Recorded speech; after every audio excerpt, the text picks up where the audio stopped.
across the globe are celebrating the new year, with many hoping for better times despite conflicts in the Middle East and Ukraine.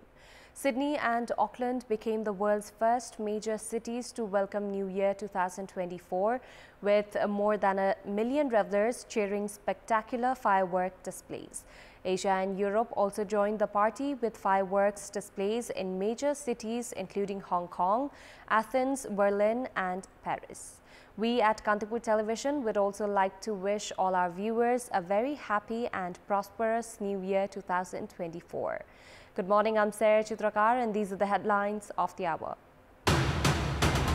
A 3-member high-level commission formed to investigate the Balkumari incident. The commission, led by former Judge Shekhar Paudel, given 1 month's time to conclude its work. Tension looms at the juvenile correction home in Bake's Naubasta for the 3rd consecutive day. Police unable to take the situation under control as they cannot use force. Denmark's Queen Margaret II, Europe's longest-serving monarch to abdicate in 2 weeks after 52 years on the throne, to be succeeded by her eldest son, Crown Prince Frederick. And Koshi up against Sudur Pashchim today in the 2nd qualifier match of the Prime Minister Cup Women's National Cricket Tournament.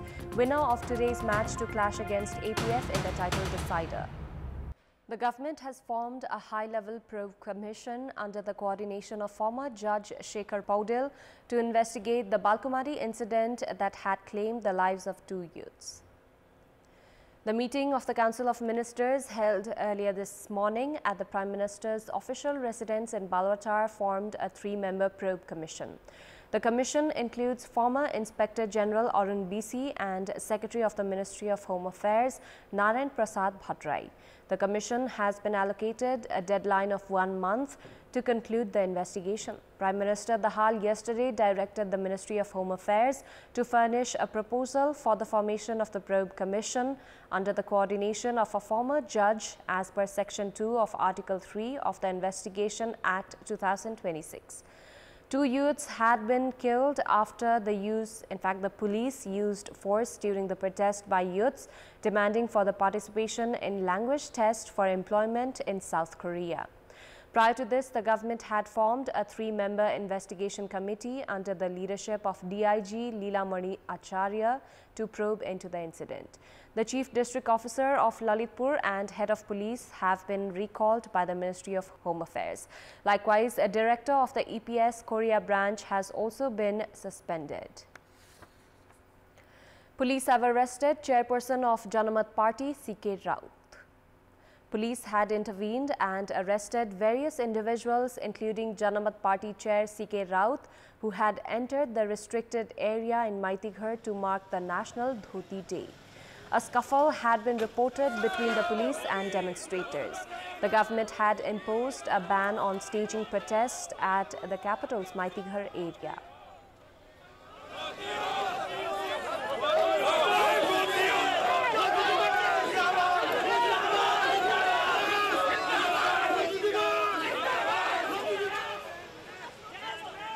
Tension continues to loom at the juvenile correction home in Bake's Bajnath Rural Municipality 3 of Naubasta for the 3rd consecutive day today due to clashes. The situation was created after 2 groups of juveniles detained at the correction homes resorted to clashes.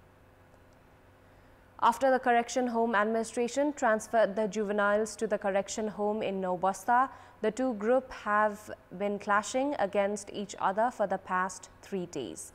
The groups have also vandalized the vehicles of the juvenile correction home, police, Bake's Deputy Chief District Officer, as well as the vehicle of Under Secretary at the Ministry of Women, Children and Senior Citizens, Sabitri Aryal. After 90 out of the 116 juveniles at the correction home came out and resorted to vandalism, police deployed there for their safety have also backed off. Some of the juveniles that came out of the correction home have escaped. After the escaped juveniles entered nearby villages, local residents have been living in fear. Area Police Office, Kohalpur's DSP Surendra Tiwari informed In fact, Sundar Tiwari informed that some of the juveniles have taken logs, bricks and stones into their correction home. A block of the jail in Naubasta was converted into a juvenile correction home some 3 months ago, and juveniles from Hirminia were also transferred there. Bake's Chief District Officer Jora Singh Majhi, who also reached the incident site, informed that juveniles from Bhaktapur, Rupandehi and Birganj were also transferred there. 290 complaints filed against judges citing ineligibility, misconduct and breach of jurisdiction, among others, have remained stranded at the Judicial Council. Complaints have been filed against controversial verdicts issued by judges, including on cases of abduction and rape, among other serious crimes. Questions have been raised on the delay in conducting investigations on such complaints. The Judicial Council suspended Judge Rajkumar Koirala after an audio of him bargaining for bribe was made public last year. A 3-member investigation committee had been formed under the coordination of a member of the Judicial Council, Ramprasad Shrestha. The Judicial Council once again has decided to form a probe committee under the coordination of Supreme Court Justice Ananda Mohan Bhattrai to investigate on 3 judges. Investigations are to be conducted on judges Ambika Niraula, Parshuram Bhattrai, Badri Prasad Oli, Surya Prasad Adhikari and Nabin Joshi, among others, for issuing controversial verdicts. Meanwhile, Oli and Adhikari have already retired based on age limit. The Judicial Council, that had said it would take action against the judges if they are found guilty, has yet to address the complaints. Experts say that delay in investigation on judges that have issued controversial verdicts have raised doubts on the judicial body of the country. 339 such complaints have remained stranded at the Judicial Council since a long time. 49 complaints are being reviewed, while a decision has yet to be made on the 290 complaints. Chief Justice of the Supreme Court, Bishambar Prasad Shrestha, who is also the chairperson of the Judicial Council, during his appointment had pledged of concluding all the complaints filed against judges at the earliest. However, decisions on all the complaints are still awaited. Time now for our segment, Public Pulse, where you text us with your opinion. Public Pulse. Here's the question. What is the reason behind the delay in investigating complaints filed against judges? Your options are A, intention to save them, B, snail-paced work process, and C, it takes time. Voting is on. Type any WS, select your option A, B or C and send it to 34001 to share your opinion with us. The world is marking the start of the year 2024 with much fanfare and fervor. Although Nepalis celebrate New Year on the first day of the Nepali month of Baisakh as per Nepali calendar, they also observe the English New Year by exchanging greetings. Likewise, the national costume and topi day is also being observed across the country today with a view to preserve the dying out Nepali culture and identity. The day is being observed by organizing various programs across the country. 2 individuals have died in Nepalganj, Bake after being hit by a 4-wheeler as they were returning following New Year celebrations. Asta Shah of Nepalganj died while being treated at the Nepalganj Medical College, while Sahana Shah, who has been critically injured in the accident that occurred near the office of the Sikta Irrigation Project, is being treated at the same hospital.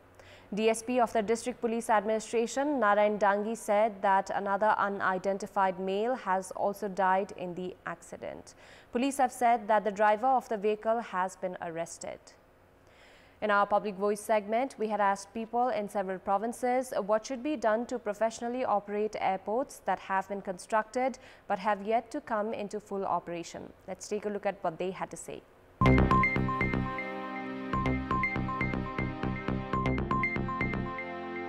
Important ठाउँमा मात्र airport खोले राम्रो हो प्राइभेटमा दिएपछि चल्न सक्छ सरकारले एयरपोर्ट सञ्चालन गर्न सक्दैन भने निजी क्षेत्रलाई सञ्चालन गर्न दिए हुन्छ नेपाल सरकारले यसलाई योजनाबद्ध रूपमा जानु पर्यो यो राज्यको दायित्व हो र यो राज्यले नै यसलाई योजनाबद्ध रूपमा एउटा योजना बनाएर त्यसमा काम गर्नुपर्छ नजिकका छिमेकी विमानस्थलहरूलाई जोड्ने गरी नेटवर्किङ गर्ने गरी राज्यले पोलिसी लेभलबाट गर्ने निजी विमानहरूलाई पनि त्यहाँ चल्न सक्ने वातावरण सिर्जना गरिदिनुपर्छ सहुलियत रूपमा चढ्न सक्ने गरी विमानहरूको व्यवस्थापन गर्नुपर्छ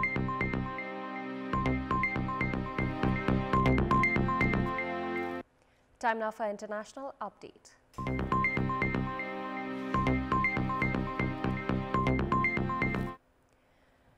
Denmark's Queen Margaret II, Europe's longest-serving monarch, will abdicate on 14th of January after 52 years on the throne and will be succeeded by her eldest son, Crown Prince Frederik. The 83-year-old queen, who ascended the throne in 1972, made the surprise announcement on live television yesterday during her traditional New Year's Eve speech, which was viewed by many in the country of 5.9 million people.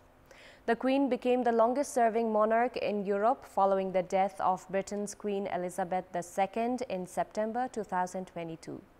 In July, she became the longest-sitting monarch in Denmark's history. In Denmark, formal power resides with the elected parliament and its government. The monarch is expected to stay above partisan politics, representing the nation with traditional duties ranging from state visits to National Day celebrations. Denmark's Prime Minister Mette Frederiksen thanked the Queen for her lifelong dedication to duty. Born in 1940 to Denmark's former monarch King Frederik IX and Queen Ingrid, Margaret became heir to her father in 1953 at the age of 31, after a constitutional amendment allowed women to inherit the throne. Countries around the world are celebrating the start of 2024 as the new year arrives around the globe. Celebrations were led by the Pacific Islands, who were the first to see the sunrise on a new year. The Pacific nation of Kiribati was the first country to see the new year. It was closely followed by its neighbors Samoa and Tonga. Sydney and Auckland became the world's first major cities to ring in 2024, with more than 1 million revelers cheering spectacular fireworks displays that lift up the skies over Sydney Harbour and New Zealand's tallest structure, Sky Tower. Asia and Europe also joined the party with fireworks displays in major cities, including Hong Kong, Athens, Berlin, and Paris. Organizers worldwide have readied for large-scale celebrations despite the wars in Gaza and Ukraine.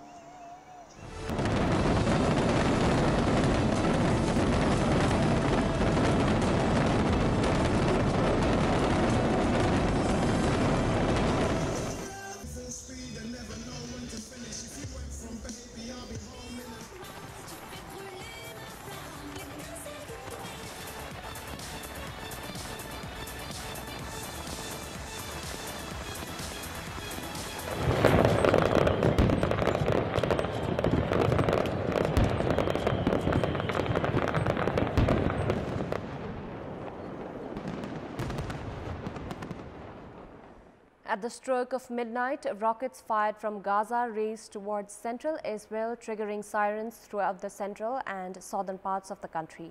Israeli media showed footage of numerous interceptions, while there were no reports of any direct hits. Hamas's armed wing said the barrage was in response to massacres against civilians in Gaza. Earlier yesterday, Israeli jets intensified attacks on central Gaza. Israeli Prime Minister Benjamin Netanyahu said it would take many more months to end the war. Meanwhile, hundreds of protesters in Lebanon and Jordan demanded a ceasefire in Gaza on New Year's Eve yesterday. Activists were asking people to turn the New Year's countdown in their countries into a countdown for a ceasefire in Gaza. So far, the campaign has successfully been embraced by activists in over 30 countries, including Switzerland, Turkey, Malaysia, Australia, Tanzania, Mexico, and Germany. Israel's brutal military offensive in Gaza has killed more than 21,500 people and wounded more than 55,000 others, triggering global outrage with protesters across the world rallying to call for a ceasefire. Many have also expressed their disappointment towards politicians and countries who vetoed or abstained from voting for a ceasefire at the United Nations. Rights organizations including Human Rights Watch, Amnesty International and Doctors Without Borders also condemned countries vetoing or a ceasefire warning that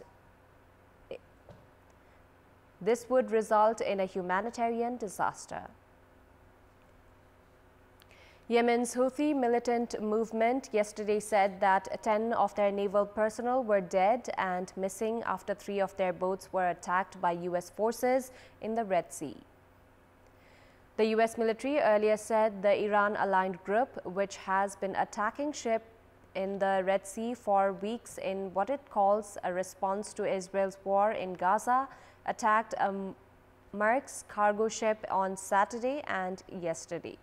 The military said U.S. naval helicopters sank 3 of the 4 small boats the Houthi had used in yesterday's attack and drove the 4th back to shore. The group's military spokesperson, Yahya Sarria, said that forces of the American enemy attacked 3 boats belonging to the Yemeni naval forces. As a result, 10 members of the naval forces were martyred and are missing. Sarria said Houthi naval forces had carried out a missile attack on the Maersk Hangzhou container vessel after its crew refused to heed warning calls.